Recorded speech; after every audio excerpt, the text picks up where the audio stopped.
Welcome and a very good evening to all the delegates to the day 4 of the one-week National Online Faculty Development Program, the Unlocked Down Challenges and Opportunities in Business Post-COVID. On behalf of the Department of Bank Management in Ethiraj College for Women, in association with Betamonks Private Limited, I welcome you all once again to our today's webinar, and thank you for joining us with the same zeal. We begin our today's session with the title, Entrepreneurs, PRIM UP and Reinvent Yourself. So we greatly look forward in hearing to a renowned person, Dr. Kuiljeit Uppaal, the world's first image scientist.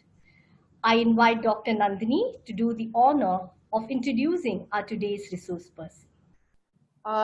Thank you, Renuka. Dr. Kuiljeit Uppaal, an image scientist, CEO Krea, PIC inventor, PRIM specialist, self-management and impact strategist. A vibrant professional with over 25 years of expertise at senior level in people management, content and program development, training and development, image management, advertising, and corporate communications. She is a multifaceted top performer and an effective communicator.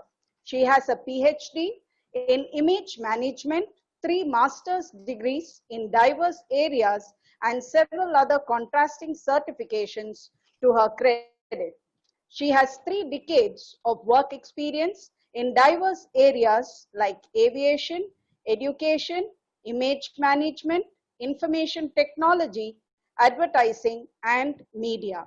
She is also a subject matter expert and has trained several organizations at various levels. She is also associated with various organizations, to name a few: the world's largest women's international organization, British Business Group, Indian Women's Pilot Association, Oscar Murphy International, Inter-Nations, English Speaking Union, Women Economic Forum, Creative Women. She is an avid writer and has a lot of publications to her credit. She has also won a lot of awards, to name a few: Award for Excellence in Social Innovation and Global Impact, Innovative Education Leadership Award, World Innovation Congress Award, Hall of Fame honor, Karmavir Chakra Award, United Nations, and iCongo. She is also been named as the first image scientist in the World Records India holder, India Books of Records holder, Asia Book of Records holder, Bharat Book of World Records holder. She has also won the National Award for Innovative Concept, the Exceptional Women of Excellence, and the Esteemed Pride of Maharashtra. She has represented India as Youth Ambassador to Canada on a development program and was selected to represent India at the International Southeast Asian Convention celebrating Year of the Girl Child. She was nominated for Duke of Edinburgh Award for Social Service. She was also nominated for AWWA Excellence Award for major contribution in the enhancement of Army soldiers' wives in the context of making them self-reliant. She bid farewell to her corporate life when she was at the peak of her career with the aim of working towards making a positive difference to the image of the youth of women of India. This became a reality with PRIM Worldwide Mission Possible. Through this, she has trained thousands of youth and women as part of her ongoing mission. She wishes to spread this mission across the world. She has made a positive difference to hundreds of women from all walks of life across India in building their self-worth, image, and confidence. It's really a great pleasure and privilege to have you here today to speak to our participants. Thank you. Over to Dr. Renuka. Thank you, Dr. Nandini. Really, we congratulate you for this exhaustive list of recognitions and awards. Welcome you. Information to the participants, as usual, please post all your questions in the Q&A box. During your sessions, we have a presentation by Dr. Kuiljeit and the comments in the chat box. So first, we would like to present to you an audiovisual presentation on Dr. Kuiljeit Uppaal. Over to Sandra.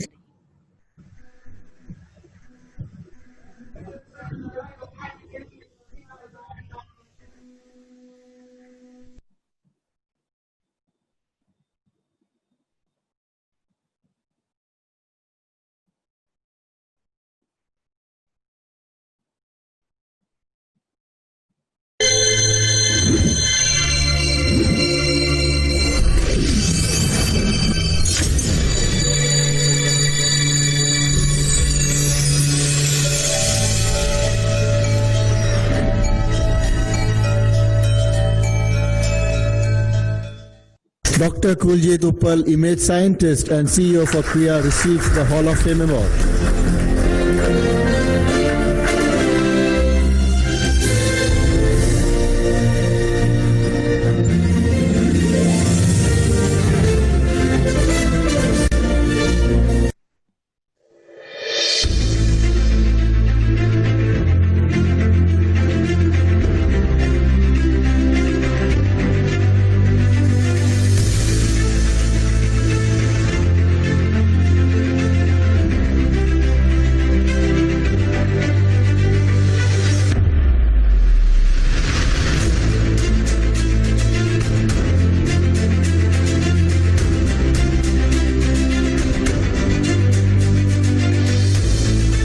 My whole motivation to take my mission of making a positive difference to the youth of India will get a larger impetus now. It will move into a higher gear and more thrust, because probably there are people now watching who are going to say, hey, there is this Dr. Kuiljeit Uppaal and she's an image scientist and maybe we should try and utilize what she has done.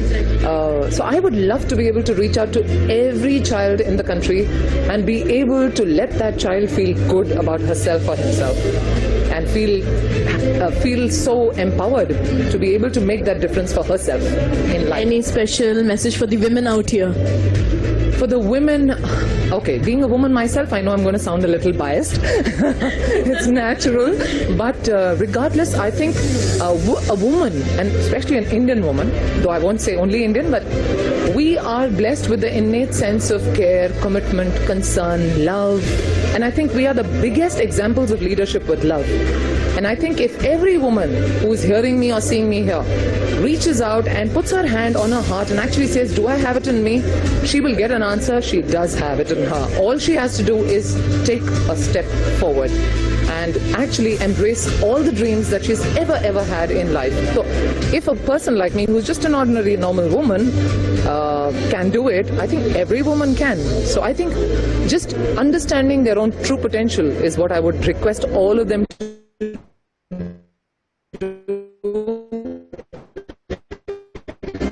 and actually do something about it.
So Kuiljeit has this selfless attitude, and she is such an amazing lady. Despite having that huge amount of knowledge, she makes it seem so easy for a listener.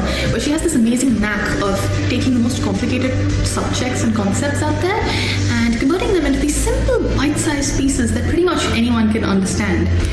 And her sessions, they are completely amazing. I feel like even if it's just a 1-hour session, the audience comes out a completely changed set of people. I personally felt so charged after her session when I was ready to take on the world and face new challenges and beat them and make myself better and be the better version of myself, in fact. And she is so supportive in that journey where she's always there with you every step of the way. When you try to get better and better and better, she's there for you through all of it, and she's going to make that journey possible. She's amazing. I think our country, our world needs women of substance like her, and what she's like set out to achieve is so fascinating, so enriching, and like kudos to her, all power to her. And she comes across as such a vibrant person, you know, so much of energy, so much of determination, and she's honest, she's truthful, and she's set out to make a difference, and that is what the world needs. I believe that what Kuiljeit has created is going to have a major impact, especially on women, and really help us not just to tap into our outer selves, but our inner selves as well, and lead more intuitively. So thank you so much, Kuiljeit, for what you're giving to all of us. I love that Dr. Kuiljeit has developed this PIQ app, because the more we can find out about ourselves, the more we can learn, the more we can make the changes that have the biggest impact, the little differences that make the big difference. The PIQ of Dr. Kuiljeit is just an amazing invention and tool. It's just something that corporates can use alike as much as entrepreneurs and speakers, by the way. You know, it just really is a powerful combination of everything you want to know about yourself. That she's done a lot of humanitarian work for women, especially across the country and globally as well. And personally, I think she's very high voltage energy. Very pleasant to speak. She's such a genuine person, transforming so many youth, so many women across the globe.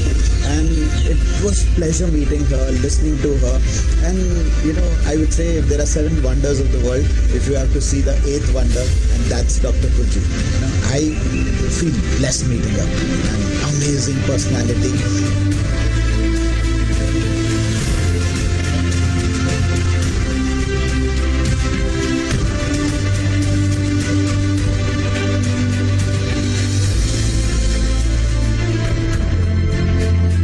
Dream of a world, a global society that is empowered and enriched, and where the image of individuals is so potent that it articulates stability, authenticity, consistency, and sustainability. It's a long journey, but I'm at it. I have miles to go before I sleep.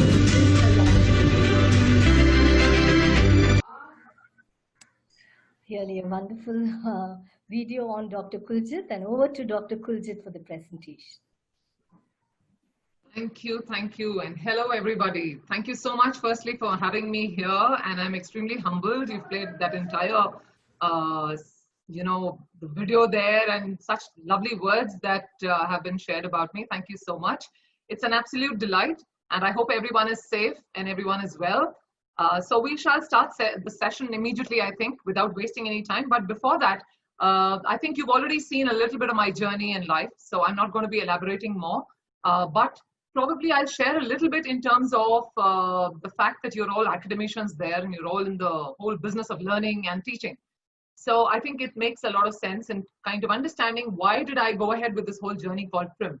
Now, as I think Nandini shared about me, I have done a few things, yes. And I'm a polymath. I've been declared as a genius polymath, supposedly, because I've delved into multiple areas, from being a pilot to moving into advertising, into media, and then into education and IT and all of that. So, and of course, today I'm heavily into research and, again, an academician like all of you. So it's been a journey, which is beautiful in its own way. But at the end of the day, I think there are some things that you kind of add to yourself But I think for the fact that we as academicians are extremely strong and catalysts, in fact, in our movement, in our journey towards making sure the younger crop of the country is enabled and is empowered with knowledge, I think it becomes very important to understand a few things, and maybe it will give you a takeaway. Because I remember as a child, there was one single bug which has continued to be as part of my life, and that is curiosity. And I think that bug called curiosity was a very beautiful, healthy bug. I keep it very close to my heart, because all that I have achieved is only because I've been curious to learn. I've always wanted to delve into more things. Every time I hear a new term, I'm like, my bulb is suddenly up, and I'm like, what was that? Let me go and, kind of engage with what is that new thing? I don't know about it. And that's what has kept me going. So when people ask me, how did you manage to do so much? I think it's just that bug that has just kept me going. Now, the reason I mention that is also because as faculty and as academicians, we are gardeners in that garden called, knowledge. And those little flowers that we see around us are those, people of the future, the young students of the future. And I think it's very important to encourage them to keep their curious angle to them, because only when you're curious, you'll become a thinker.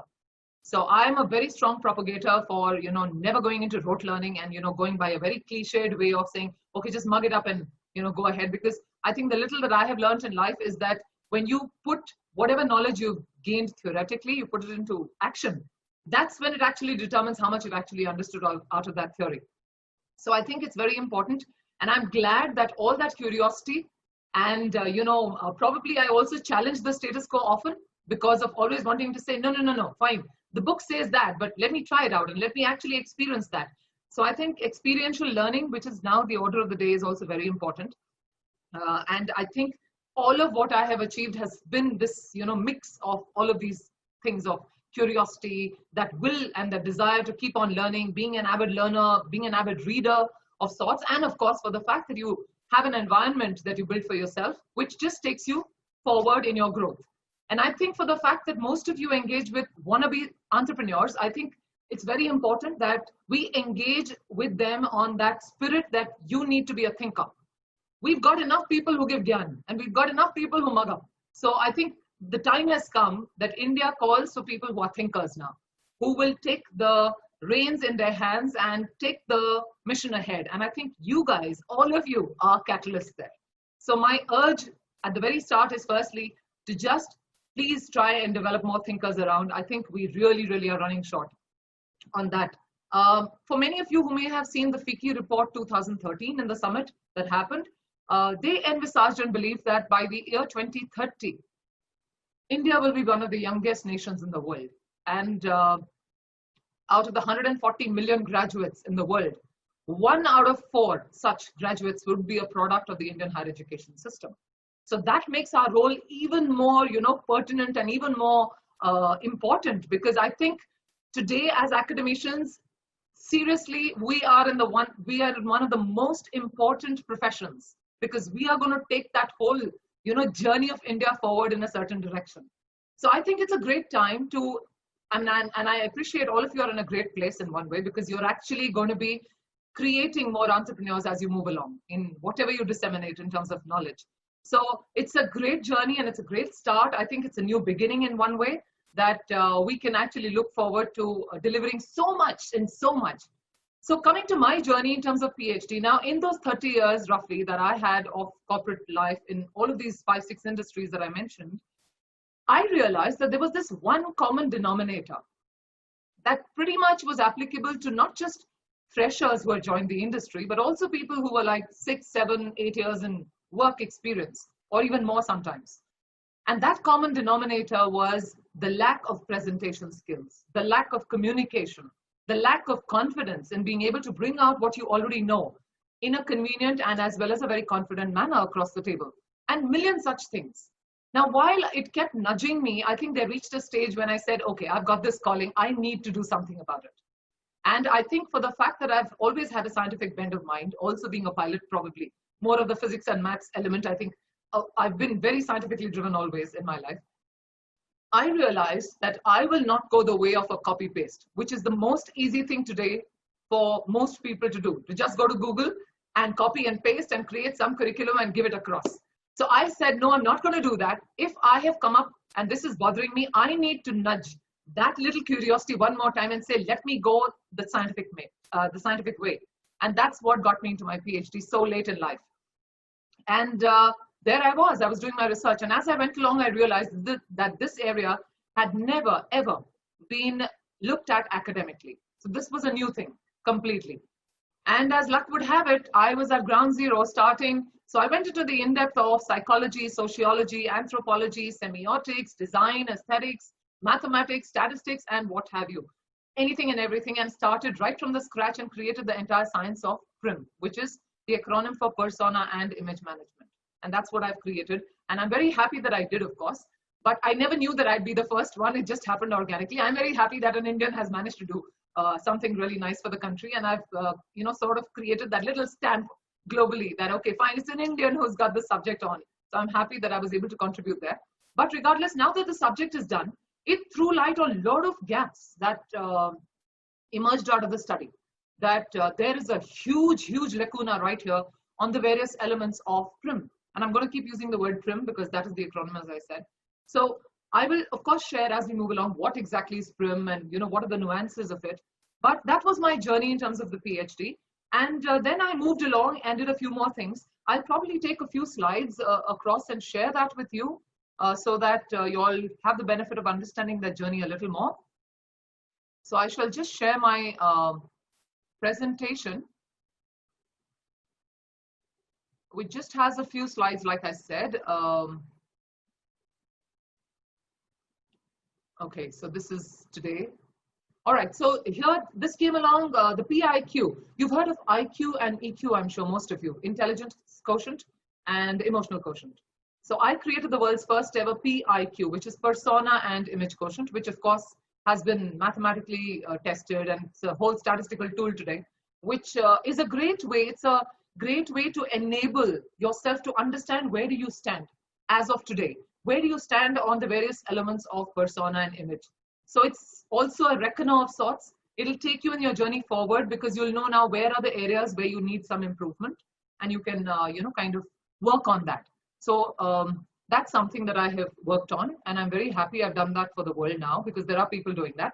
Another thing which I want to share, because I think this timing is fantastic, and I'm so happy that Santamarai actually, brought me in, because I'm ready to launch my first ever book in the subject coming in this very, very prestigious month of August, which is our Independence Month, right? So I'm bringing out my very first book in this subject. And I would really urge you all to pick up a copy, not just to educate yourselves, but to help out the younger crop that you train, because there'll be a lot of things that probably they will be able to benefit from. I mean, if they pick up a copy, that's great, but I'm just wanting you to know. Another thing that I want to share with all of you, because I know that in a short session, like just a 1 hour session, obviously it's not enough. We wouldn't have even been like at the tip of the iceberg probably.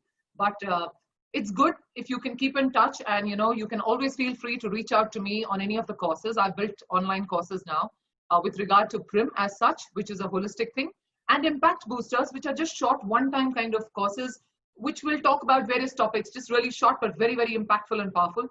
Something like, let's say, the impact of your color on your brand, or let's say, how do you crack an interview, or etc., etc. Those kind of just very short but powerful impact boosters. And of course, another invention of sorts, I would say an innovation of sorts, is PRIMIA, which is PRIM using expressive arts. So this I use more for therapeutic usage. I did one such session, which you're seeing on your screen right now, which was a Bollywood dance.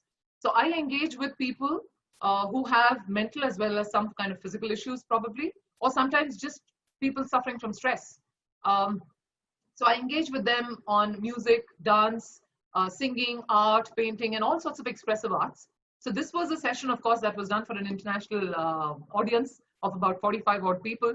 And they came in with a little more, kind of a stress thing, but they were also inquisitive, and they had a great benefit. I deal a lot with PRIMIA, especially with people like, the ones who are undergoing chemotherapy, for example, cancer patients. So they have a lot of self-esteem issues. So I use a lot of PRIMIA there for people who are a little incapacitated. And for anyone who thinks they want to follow me, I think that's a good way probably, because you'll get updates on newer things to do with PRIM.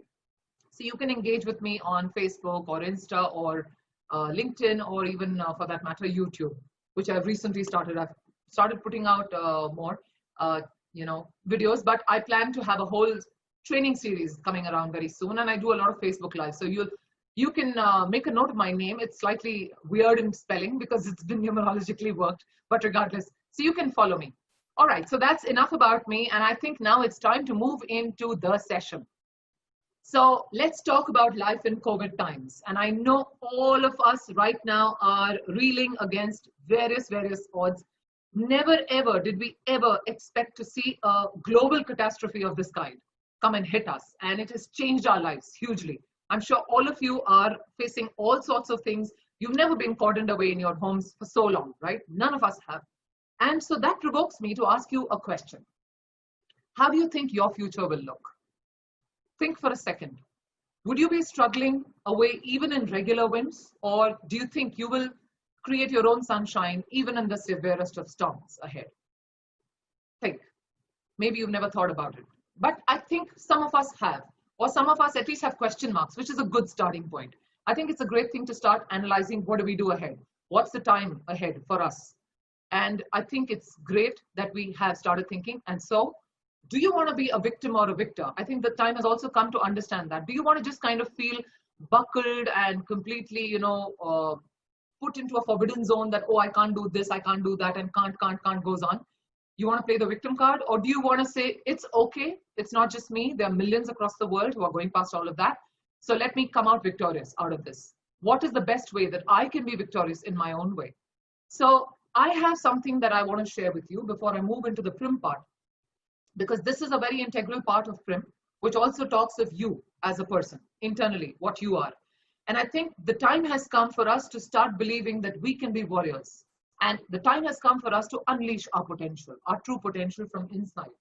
And that will only come when you start looking at yourself in a different perspective and start actually doing some soul searching, doing some introspection and retrospection too.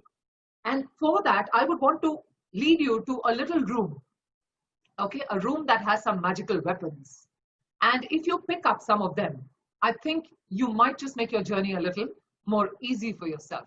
So are we ready for visiting that room? If you are, give me a thumbs up or tell me in the chat that you're excited and you want to know more about these magical weapons ahead.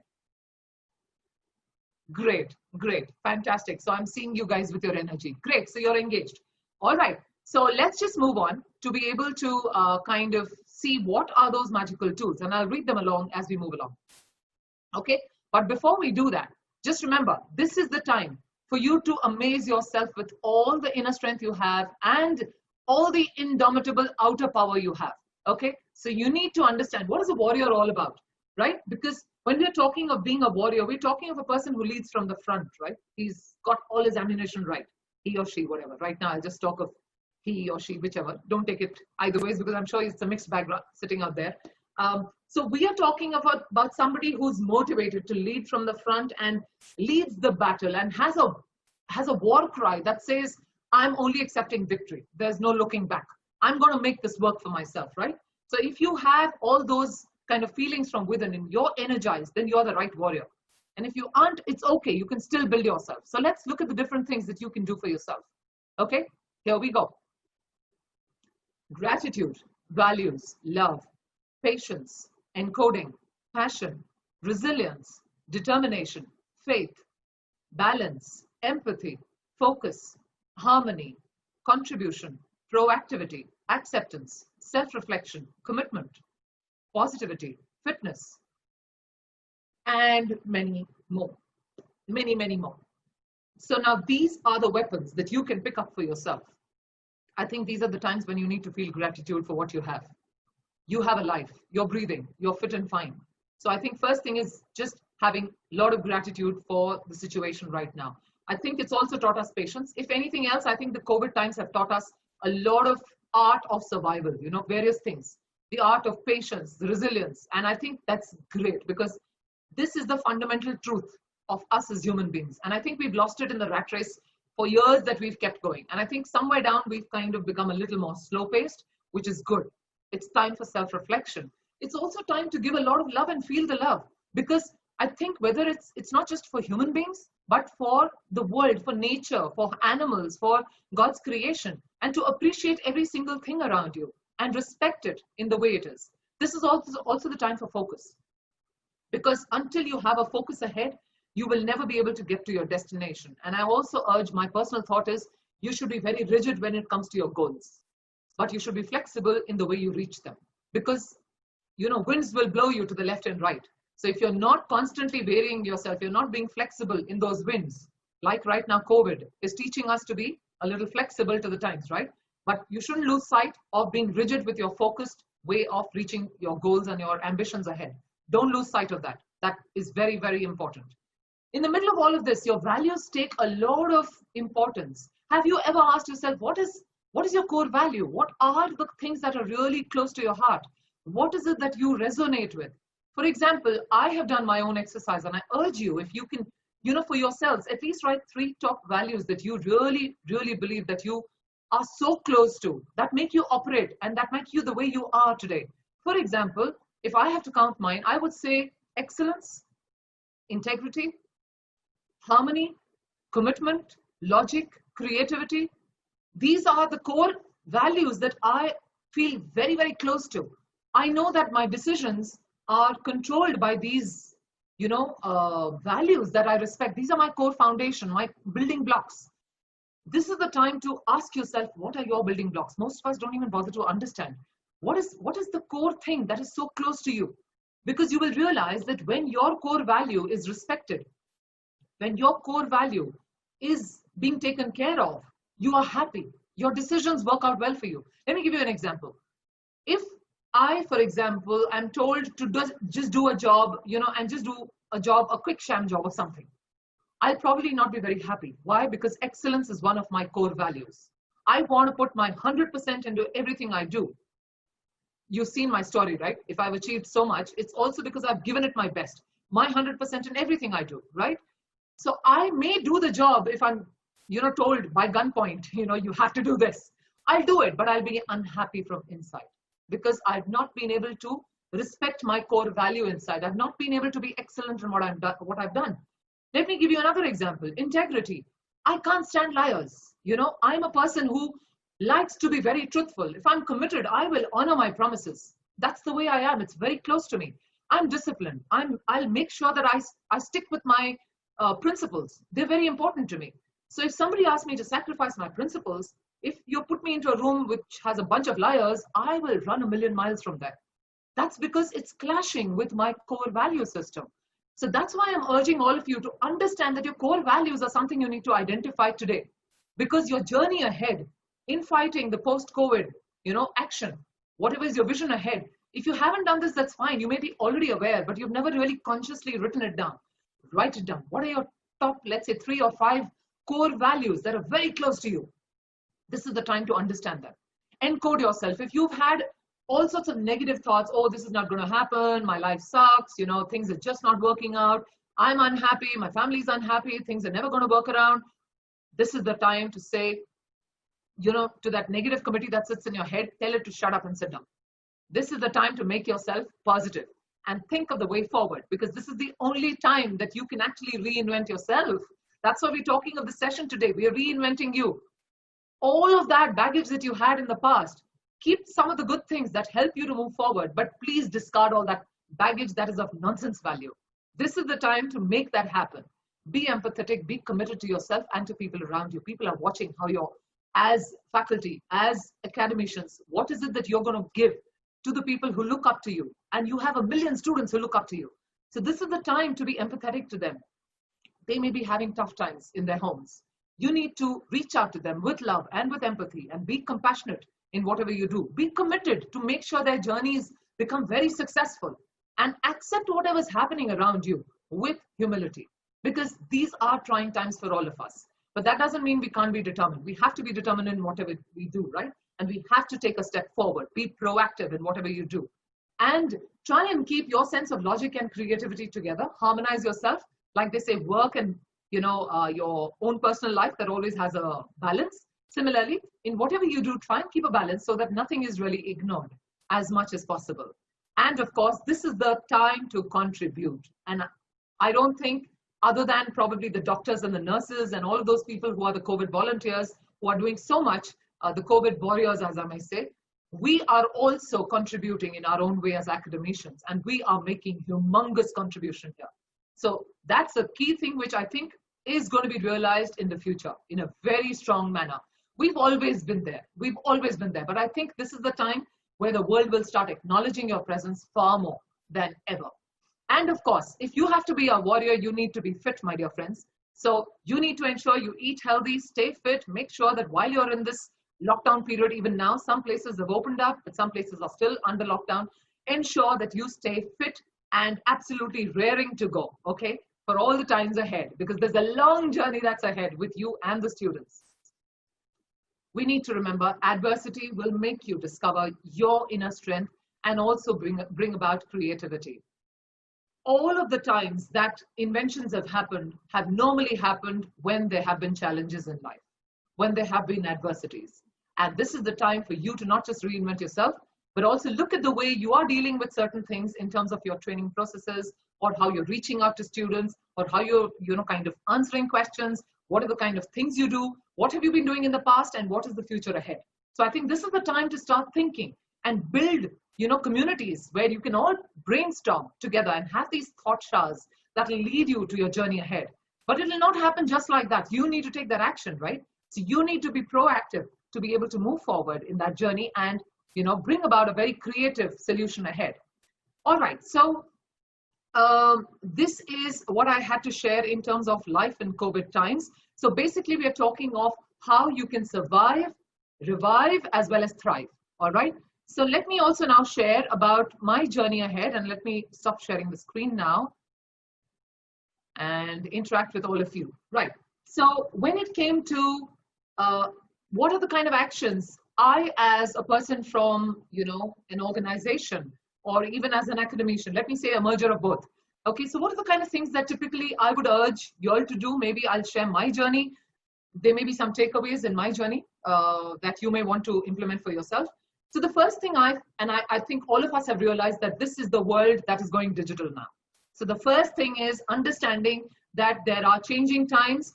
I, for one, was always of the belief, and I completely am happy to stand corrected today, that I was always of the belief that as a faculty and as an academician, the impact that I would make being there in person can't be matched up on any parameter. So I would always, run away from the digital aspect, saying, no, I don't think this will really work. I don't think this will. But believe me, I stand corrected completely on that front. And I'm happy that, I've been proven wrong. Because today the digital world has brought so many options ahead. Yes, it may not be at 100%, but it's very close there. And I think it's time for us to start accepting. So that's the first thing I did, wherein I accepted and I told my clients and all of my team that, okay, guys, it's time to reinvent. This is the time. And in fact, I have to also share this. My family, I'm not talking of my personal family. I call my team, I don't say team so much, I call them my work family. Because in COVID times, these are people I've held on to because they're my family. You don't let go of people in your family, do you? When times are hard. Same way, I've not let go of my work family either, because I think they are my family and they help me in one part of my work, of my life, right?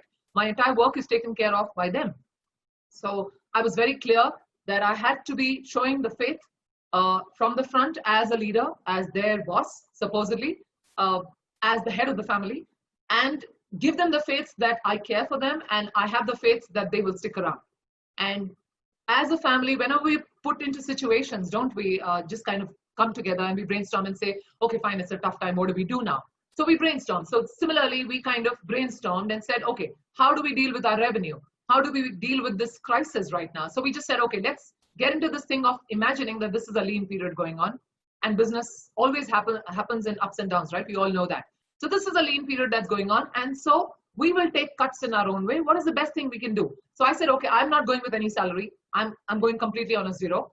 Let me just share whatever is going to happen with you guys. And even there, within the pyramid structure, let's try and take care of the ones who are at the base of the pyramid versus the ones who are sitting on the top, because I think we are a little better off than the others. So things like that in common discussion. So for the fact that I was always a walkabout kind of a CEO, now I'm a digital walkabout CEO. So the first thing I did was, create this WhatsApp group. every employee is on that WhatsApp group. So it's a great way to engage, because now it's not only talking to your, hierarchy really, because normally that's been the norm, right? A CEO typically talks to the vice presidents and so on and so forth. But now you have a WhatsApp group from the lowest possible part of the base of the pyramid. You have an interaction coming straight up there. So now this person feels empowered that I can speak to the head of the family right there. And I thought this was a very constructive, good way of operating, because there is so much transparency. There is no dilution of data. There's no dilution or corruption of data of any kind. So this WhatsApp group just turned out to be so constructive for me. So we've been communicating like that, and it's great because sometimes you never know. People surprise you from any echelon. So it's not necessary always your top guys will come up with great ideas. Sometimes an absolute fresher comes up with one fantastic idea, which is just a seller completely. So it's been great. And we've also devised that we will take micro steps, which means one day at a time. For the fact that we see numbers increasing in the COVID times, one day at a time, we see suddenly, we like every time we've had lockdowns and we say, okay, fine, we're going to get out of the lockdown and move on. We realize that those things have not happened, right? So every time we are in the constructive phase of reinventing over and over again. So to keep up the morale and spirit is very, very important. And all of you as entrepreneurs or academicians, whichever be it, have to understand that that's very important. Cultivating patience and resilience, I think, has already been taken care of. All of us are already doing it. Great time to relook at the way you function. What are the kind of things that you can build? Time to innovate, time to get out new products, and build new structures to enhance your productivity and revenue. And of course, e-learning is the way ahead. Get onto online courses. Today we have multiple things, and I know that even Betamonks is doing a fabulous job going forward. We have all sorts of platforms today, where you can engage people. And when I'm saying people, I mean even students. It's not only you who are teaching them, right? The world is teaching them through the digital space, and it's great because we want them to learn as much as possible. So I think it's also a great way for us to kind of, as academicians, keep ourselves posted and abreast with what's happening, so that we can kind of, move forward and be in line with the students. We shouldn't feel like, we are from a different generation. You need to be very, very updated on what's happening around. The way forward, well, PRIM is imperative, and I'm going to take ahead PRIM in the next 15 minutes when we get into Q&A, but I'll give you a little bit of, synopsis to what PRIM is all about before we move in. But the way forward is basically PRIM for sure. Technical knowledge, I know all of you are doing a fabulous job. The education system, everybody's putting in their heart and soul into it. But I think going ahead, for the fact that I've researched and I shared that there were a lot of lacuna, and industry badly wants people who are tackled with their PRIM to be pushed across so that they become, directly engageable the moment they come in day one onwards, and there's no bench time really. So we same way want entrepreneurs to be ready to take on their tasks from day one. And who knows this better than an entrepreneur in the making, that he is the front face of his product. His product follows him. So if he doesn't have his persona and his image sorted, the product is already a lost case, because he's not been able to even communicate his product correctly. He's not been able to impress upon the prospective client. He's not been able to create the impact. So that impact is generated through PRIM. And that is why I say it's an imperative. People in the space of teaching entrepreneurship or who are entrepreneurs in the making need to understand it's very, very important. Just a small little piece of information I want to share with you. I had written this paper, this was a while ago, of course, which was presented, it was a global conference, an international conference that happened at IIM Bangalore. That was many years ago. And I presented this paper, and we, in fact, I was very happy to know that IIM Bangalore reached out to 16 of us from about over 3,000 people or so who had come as part of the conference there. And we were engaged to create a book on entrepreneurship education, curriculum, pedagogy, and target groups. Chapter 7 there is mine. For the first time, IIM Bangalore went ahead and accepted my subject as an image, like image management is today a management subject as part of entrepreneurship education.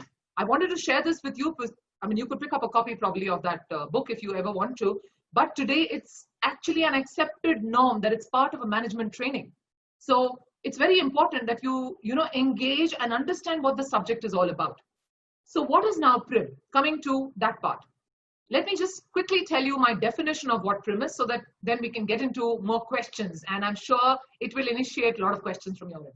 All right, so PRIM, it is basically an ongoing process, okay? It's a continuous process. It is not a makeover that you go one night and suddenly get yourself to wear something and do your haircut up and then you're sorted. No, that's called a makeover, and that's a very temporary process. This is a management process, right? You have to constantly, what do we do in management? We evaluate, we control, we manage all the while. This is management. It's a proactive process. You have to ensure you do something about it. It's not going to happen just like that. But what do you evaluate and control in this? Basically, you evaluate and control the impact of your appearance on yourself and on others. Now, let me just explain this a little more. When we say appearance, the way I've defined it in my research and study in PhD, appearance is not about the way you dress. No, that is just a physical thing, right? Appearance is everything about you as a brand, which means the way you talk, the way you sit, the way you stand, the way you carry yourself, the way you dress, what your thoughts are, how you react, how you respond, what is your behavior. Everything about you is your appearance. This is the way you appear to people, all right? So it is constantly engaging with the impact you make or your appearance makes on yourself and on others. Now, why would I say on myself? Let me give you an example. Let's say I go for an Indian wedding and for some reason I couldn't dress up. You know how Indian weddings are, right? We pull out our kanjis and we pull out our banarsis and we dress to the hilt. Indian weddings are full of splendor, right? And you see the men in those lovely sherwanis and dhotis and whatnot. So imagine for some reason I could not dress up. I landed up at a friend's wedding in just some casual top and some pair of jeans and some casual footwear. Now when I reach there and I see that lovely pandal in front of me and I see all the women beautifully dressed and the men beautifully dressed, how do you think I'm going to feel? Probably a little out of place, a little awkward, right? So that means my appearance has impacted me internally, right? What about impacting the others? Now, when people look at me dressed like that, what is their impression going to be? They'll probably look at me and say, look at the way she's dressed. Maybe if they're in a group. They just say, did she know like she's coming for a wedding? I mean, how weird is that? Look at the way she's dressed. They may not be rude enough to come and tell me that to my face, but chances are strong that they may think that way. So it's impacting others also. Now, I just give an example with regard to clothing. This could happen in any parameter of your appearance, right? So it's always about making sure that you are able to manage and control and evaluate constantly that you, when you're sending out your message to the world outside, you are sorted from within so that there is no corruption of the message. All right. So now what I'm going to do is I'm going to wait for you to give me some questions coming in from your way, from this initiation of what is PRIM all about, so that I can answer your questions in a more pointed manner. So I think what I'm going to do is look at the Q&A section. And okay, so there is someone who's asking me about, okay, now this is not about PRIM. So I would urge you to ask me something about PRIM before I go a little deviant. But before you ask me questions, while you're still asking me, I think what I'm going to do is tell you a little more about PRIM. How many of you are excited to know the 3 secrets of knowing how to make an impact? How many of you? Give me a heads on this one. Quickly, I want to know. If you're interested, I'll share. So in the chat box, probably you can just write down, yes, I am, or yes, whatever. Okay, if I see at least more than 10 yeses, I'll share those 3 secrets quickly with you. Okay, good. I see the energy. So people want to know how to make the impact. I love you guys. Okay, great.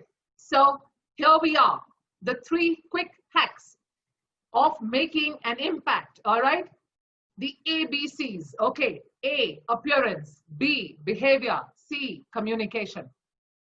These are your 3 secrets for making sure that you create a great impact on people around you. So when we're talking of appearance, we're obviously talking about how you clothe yourself in terms of, apart from the definition, okay, right now I'm just breaking it down further. So how you are in the visible state, in the visual impact, right? So how are you groomed? How, what are you dressed like? All of that. When it comes to your behavior, we're talking of the self-concept, which I dealt with a little earlier in terms of your magical weapons, if you remember. So all of those, your values, your core building blocks, and of course, in terms of the way you think, remember always, the way you think prompts a certain action. And because of that action, you build a certain habit. And those habits over a period of time start becoming your behavior patterns. That behavior comes across and builds your reputation. So it's extremely important to understand that that one thought you've had has urged your entire lifestyle ahead, your entire reputation ahead.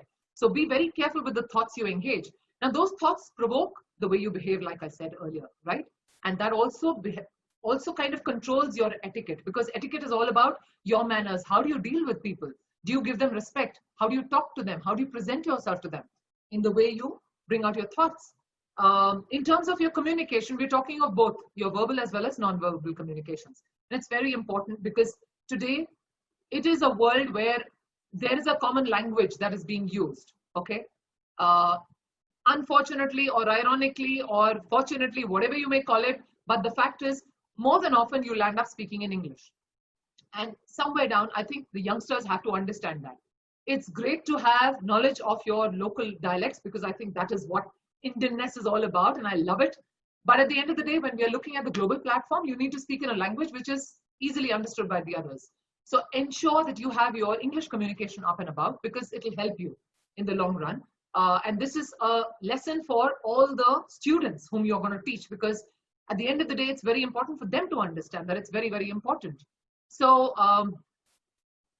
okay, somebody's asked me, Sangeeta asked me, is success your goal or success comes on the way of your hard work?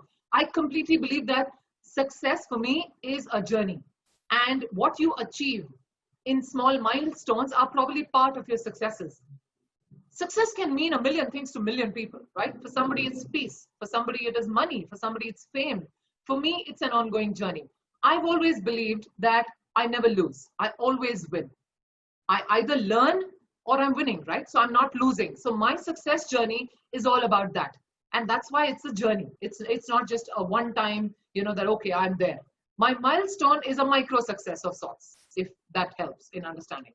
All right, so coming back to the communication part, as I said, so it's extremely important to understand that your body, in the way you communicate, the way you stand, the way you sit, people can make a lot of assumptions.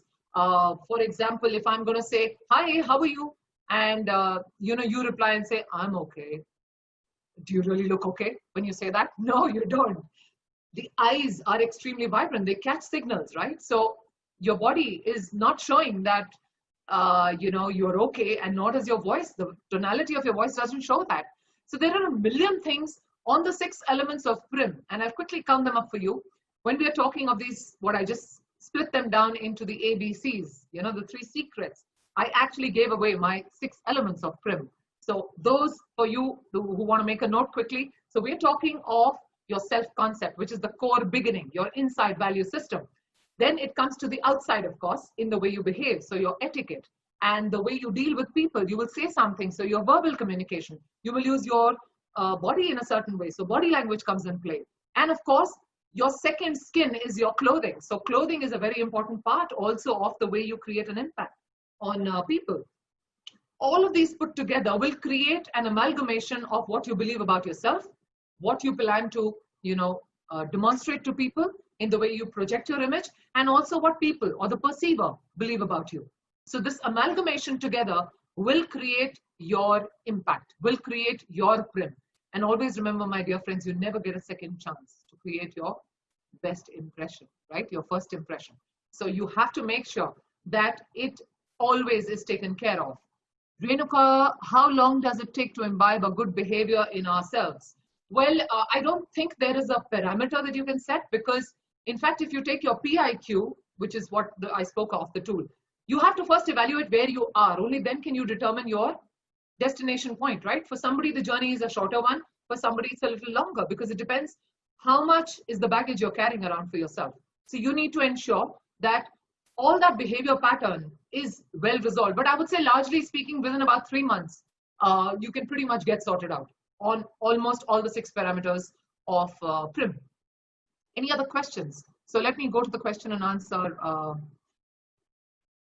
Okay, don't you think for an academician, subject knowledge gives more confidence than a language skill?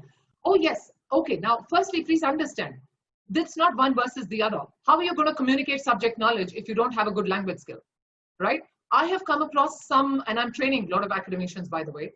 So I know from people from Vernac background, for example, in Maharashtra, the state where I'm currently living, where people have reached out to me saying that, ma'am, I'm in a college where English is the medium of communication. And I personally come from a Vernac background. And I realized that I am not able to share what I want to with those students. And for the fact that it is a English medium over there, I need to speak in English. So it could impact you there, right? I don't think you should put one versus the other, because both are equally important. You need to know your subject matter. It's extremely important. And you need to be able to communicate that too. And that's where your language comes in play. I hope I've answered your question. Okay. Any more questions? I'm looking for some more questions. Thank you for all of you who are sharing. Yes, I think I had somebody. There's a question which has moved into the answered section, Kuiljeit. It is from Shanmuga Priya, and she wants to know, I'm assumed traditional based on my appearance, but I reflect modernity by spirit. So do I need to go for a makeover? Okay, you're telling me, can you repeat that louder? If you don't mind, repeat it one more time. I was trying to hear you out. Can you be a little louder, Santa Maria? Yeah, I'm assumed traditional based on my appearance, but I reflect modernity by spirit. So do I need to go for a makeover? Not at all. Not at all. Okay, let me clarify. That's why I don't like using that word makeover. As I explained, that's a very temporary thing. Okay, so let me go. I'm a very true Gandhian in my spirit. Okay, and I've read probably all of Gandhi's works. And I think Gandhiji very clearly said, you know, whatever you wear, look at him, what was he clad in? Okay, but I believe that what you wear with dignity. As long as you have dignity with you, you can wear the simplest of cottons, simplest of khadis, and have a fabulous image. So if you are in the similar manner, you believe that you're traditional in the way you look, fabulous, that's fine. What you need, of course, is the grooming part. Make sure you're wearing it correctly. I know a sari is one of the most classy outfits, but some people don't even know how to carry a sari well. You know, they have their skin showing all over the place. That's not carrying it with dignity, right? As against somebody who's wearing a business suit and still having not an inch of skin showing. So I'm just saying, I think it's not the outfit, it's more to do with how you carry it. Carry it with poise, carry it with grace and elegance, and it's great. Modernity is all about this. And I think the young girl who's asked you, or the young faculty who's asked you, is bang on. She doesn't need a makeover. No, she's completely bang on right there. You can wear whatever you want, and you don't need an image makeover, for heaven's sake. But yes, you ask yourself on the other parameters other than clothing, if you have something else that you think you need to revamp and you need to work on, please do that. Any other question? Any other question? I'm not able to see any more over here. Okay. There is one from Revati here. How to present myself confidently when I'm doing a presentation. Ah, darling, who is this now? Revati, my dear, this is like a session of 2 hours in its own way. But let me tell you something. Confidence is your style. For me, I don't go by fashion, for example. My style quotient comes from my confidence. And I think when you know what you're talking about from your knowledge, and you are carrying yourself with dignity, you're pretty much there. Okay? So confidence in terms of your body language could be by standing straight, putting your shoulders back, making sure you stand erect, because that itself shows a lot of confidence. Making sure your chin is a little higher than normal when you are actually presenting. It shows that I know what I'm talking about. I own what I'm saying, right? So that comes out in a very strong manner. But and also your voice, by the way, how you project your voice. A voice can be a big determinant in terms of your communication skills when you are trying to ooze with confidence. But there are a million things, and I don't know if we have the time to deal with this. I would urge all of you to just follow me if you can and keep engaging with me. Ask me your queries. I'm here to help out the world. Like I think the lady Nandini shared, I'm on this mission to make a difference to the persona and image of people across the globe. That's the whole mission. And of course, like I said earlier also, if possible, pick up the book. It's releasing in August. You will get a whole set of hacks out there. I've shared a lot of things out there which will be of advantage to each one of you. So I think that's all I can say for the moment. But if there's a quick question, probably a last question, I can take it quickly before we say goodbye. Anyone with any other question? Do we have any other question? Let me just take a look. Tip to look approachable to students. Okay. Now this is a tip, and I'm presuming most of the ladies and men are Indians, right, in the universities. At least the ones I'm talking to, and I think most of them must be wearing saris or salwar kameezes or chudidars, right? Correct me if I'm wrong. I'm presuming that. Okay, so an easy way to connect with students is firstly, go minimalistic with the way you dress, okay? Do not have too much happening on your outfit. So we don't want bangles moving around all over the place and all those fancy bindis and jhumkas, and go minimalistic. That's very distracting. And secondly, you want to connect like a sort of a mother or a father, you know, because that's what our whole heritage is all about. You know, students have to look up to you as parents in a way, right? So when you are a guiding factor, your image has to be the kind which is very empathetic, which reaches out, is tolerant. So your inner value system becomes very important when you want to be approachable. Make sure the colors you use in terms of your dressing are not very hard and not very solid and dark. So whenever you wear a lot of dark colors and you wear very solid colors, it creates more formality in the dressing. So when you wear a black suit, for example, let me give you a quick example. Why do you think I'm dressed in in red and white today? To be approachable to you. I could have dressed in a black jacket. It would have created a very corporate feel. Now you know this is a lady from corporate, but she's come easy. Now this is something that's happened in psychology. Now this is a whole study, which again is a different session probably, but there's a color dynamics to how a person is perceived. So you need to understand that if you're going to wear colors or going to look very formal when you're talking to students in terms of the colors, or constantly wearing jackets and trying to, you know, create a very authoritative look about you, you're not going to be able to reach out to that audience there. So try and nullify on that, on these small elements. We become conscious in front of the camera. How do we go about doing video content for students? Okay, these are all very detailed things. Do we have the time for this, Santamarai and Renuka? You need to tell me, because I think we kind of already reaching. Is it possible to answer, ma'am, within a minute? Okay, so let me, because I think questions are coming now, slow and steady. So let me just quickly answer that one. So we spoke of being conscious in front of the camera. How do we go about doing video content? All right. The first simple tip is, if it makes you easy, okay, just think that you're not looking into the camera. Look a little away from the camera, a little away, maybe an inch away, okay? So you're not conscious of that light, you know, coming straight onto your face. What I will urge, and I tell people who I engage with in my sessions, is that when you start doing videos, first do trial videos. Don't immediately get on to, okay, this is my first video and it has to get out straight there. Do videos and go completely silly. Go completely silly. I'm telling you, go and, you know, do videos like sing on camera, dance, go crazy, share it with family members, get the guts, firstly, that I'm okay. When you start loving the camera in front of you, you'll start becoming easy with your camera. So I think the biggest hiccup we have as academicians is we always have to be prim and proper. We always have to look, you know, a certain way. But I think the first way of breaking that barricade that the video causes for us is that hesitation. So start taking it as your friend. So just engage in nonsense videos. Just say what you want. Do no preparation. Don't speak your subject matter. Say, maybe you can teach, like the other day I did a session on how you can fill water in your inverter. You know, because, and I actually did that video and it went viral. I mean, you won't believe it. Here's the world's first image scientist, and she's teaching women especially how to first create distilled water in your house. And I was boiling the water and I was demonstrating it, and then I went and showed it in my battery, you know, how you can actually put it, and I'm telling them, you know, how it works. And so that's like, you know, it's got nothing to do with you, but you're just getting comfortable with the camera. So that's the first and most important hack.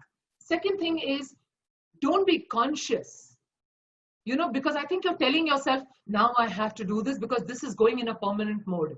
You know, I'm being captured permanently by somebody. So what? You're good. So you need to have faith in yourself and what you deliver. And even if you go wrong, so what? Look at the way I'm talking to you right now. I'm just talking like I'm having a conversation. That's what you need to do when you are in a video with your students. You don't have to sound like, okay, I'm doing a classroom session. In fact, it will make you more approachable. It's okay. You remember, you're only human. You also make mistakes. And let your students see if you make a mistake or you falter. It's okay. You're human. What you can do is crack a joke on yourself and say, oh, okay, you know, I just made this mistake. Chuck it. It's fine. Let me just carry on. They will love you. They will love you. I think most of us just want to always be like, we always have to be right. Please, you're not God. You're only human. So it's okay. Just go easy on yourself. I'm telling you, because I train people like diamond. I'm training like 20,000, 30,000 people every month.